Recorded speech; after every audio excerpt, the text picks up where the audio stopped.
beside him in a bridal gown and diamond. Betty Jo, my high school sweetheart, the new Mrs. Blue.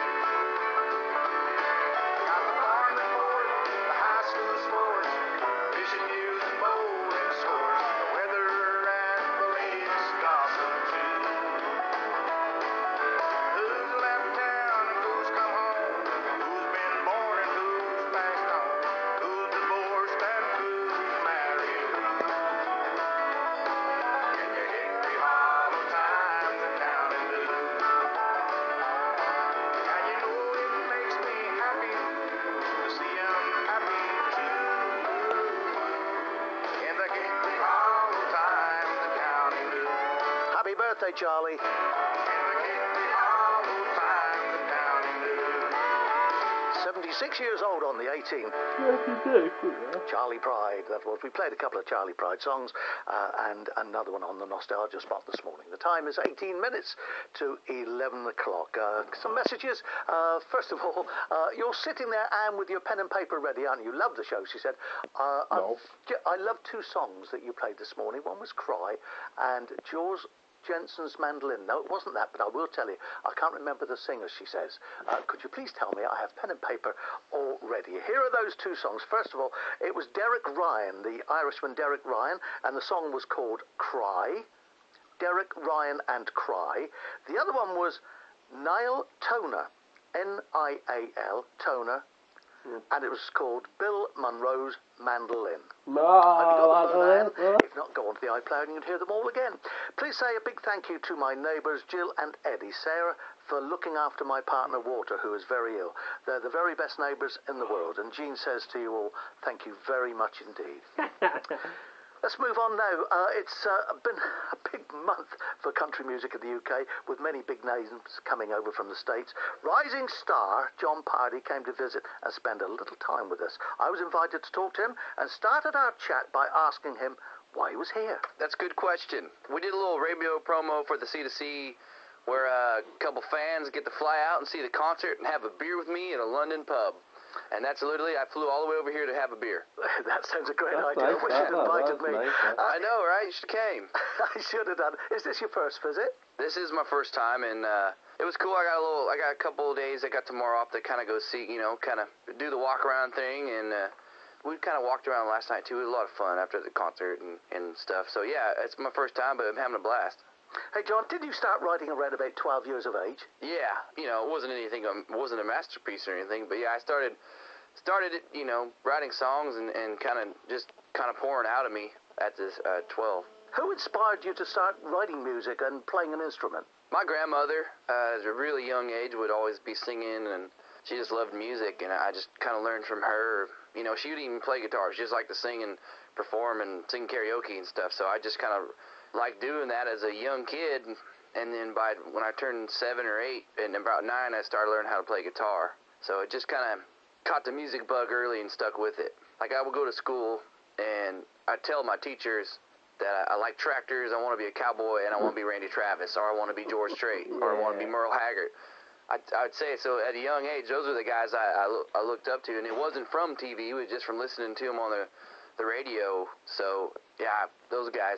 John, where were you raised? Northern California. Tell me about it. Well, I'm from a little small farm town out there, and it's a lot of people don't know how huge agriculture is in California. It's one of the biggest farming states in the States, and all the freshest fruit is there. And I grew up in a small town, going to school and working. I drove tractors for a long time, worked on ranches, and country music goes hand in hand in Northern California. And California, it's big over there. And so just learning from that, and my grandmother just showed me how to, listen to music and singing Garth Brooks and Mark Chestnut and all kinds of good stuff. And in college, I started a band and then moved to Nashville.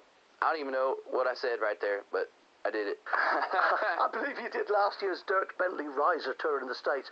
There were some big names on that tour. Yeah, it was a lot of fun. Dirks is a great guy.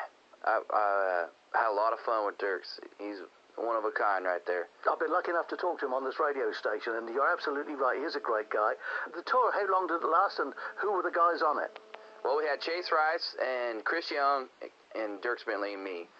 And we went all summer, and man, it was a good time. We always look forward to getting back together, and me and Dirk talked about doing more shows down the road, and everybody wants to do more shows down the road with each other, and so it was a lot of fun and met a lot of good buddies from that tour. When you're out on tour, is there anybody you prefer working with more than anybody else? I don't really mind. Everybody's so down to earth and cool these days in country music that, if you're going to be on tour with anybody, it's usually a pretty good time. So I'm up for anything. Like I said, we're looking to do a fall tour, and we haven't found a tour mate yet, but we're going to get one, and it's going to be a lot of fun. When you listen to country music, who do you choose to listen to? I've been digging on some Aretha Franklin right now, and Ray Wow. Charles. Wow. I listen to everything. I was listening the other night. I was listening to Johnny Lee. I was listening to George Strait. I listen to everything. I can't just put on one thing. I love some Dwight Yoakam, but I listen to everything. Let's talk about your album now, Write You a Song. It's been good for you, hasn't it? Yeah, it's been great. The album was key to building a fan base for me, and we've had great plays at radio. They've have a lot of fans. We could always do a little more. We're still looking for a hit now, but for the most part, the album has been nothing but getting fans hooked, getting people come to the shows. Every little headlining tours we do around the states, we're always close to sell out or we're sold out, and it's a lot of fun, and everybody's singing along with songs that weren't on the radio, and that's when you did something with your album. And I'm looking to do that with the second record coming out next year. So I look forward to the second record, but the first record definitely opened the doors and got me a fan base, and we're going to build it. Are your songs written about things that have happened to you in your life, or do you listen to other people and write their stories? No, a lot of stuff is from what I've been through, and there's always just like you can take a little, like you could say it's based on a true story, but you always got to write it and kind of take that feeling and make a story of it, or I don't know. I just write what I feel, try to get everybody dancing. Do you prefer writing or going out there performing? I like to write to perform. I love performing, but I like writing my songs to go perform them. That's one of the funnest things. Now, I'd like to play at the end of this interview a song off your Write You a Song album. Which one do you reckon I ought to play? I would play What I Can't Put Down. That's one of my favorites. Why is that? It's just a really kind of rock and roll honky tonk country. And the last verse of that song, it was talking about me walking in, getting the guitar, playing it, and having the crowd sing along, and something, music's something I'm never going to put down. So that's why it's my favorite. Then I shall play it. Alan Jackson has invited you to join him on his 25th anniversary tour. How much are you looking forward to that? Oh, I love it, man. We've actually been on tour so far, and it's been nothing but fun. It's awesome to